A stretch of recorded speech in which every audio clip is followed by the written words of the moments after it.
deuxième épisode du Beer Alert. Donc maintenant que l'activité est créée, il faut la lancer en cas de dépassement du high score. Alors, ce que nous allons faire, c'est créer une petite méthode utilitaire pour faire ce lancement. Donc on va appeler ça launch high score activity. Alors pour lancer une activité, je vous rappelle, ça se passe via un intent.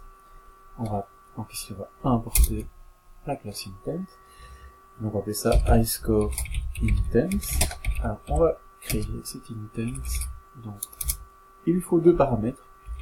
Il faut le 10 de l'activité. En réalité, on lui passe quelque chose qui s'appelle le contexte, dont on parlera plus tard, mais qui permet de retrouver des ressources globales à l'application. Et il faut le nom de l'activité, le point classe de l'activité correspondante. Donc ce point classe, je vous rappelle, c'est quelque chose qui est en rapport avec l'introspection en Java. Ça permet en fait d'instancier une classe, d'appeler des méthodes dessus. Et donc une fois qu'on a cet intent, pour lancer l'activité, il suffit de appeler start activity.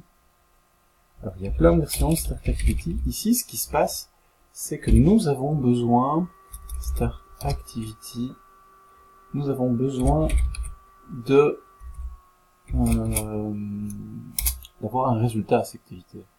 Donc on va donner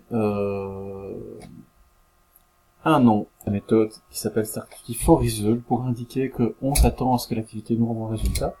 Alors on a besoin de ce qu'on appelle le request code. Alors ce request code, c'est quelque chose qui nous permet de vérifier qu'on a bien le bon nom, enfin qu'on revient bien à la bonne activité. Bonne pratique évidemment, c'est d'en faire une constante de ce request code. Donc on va faire extract constant request code, on va appeler ça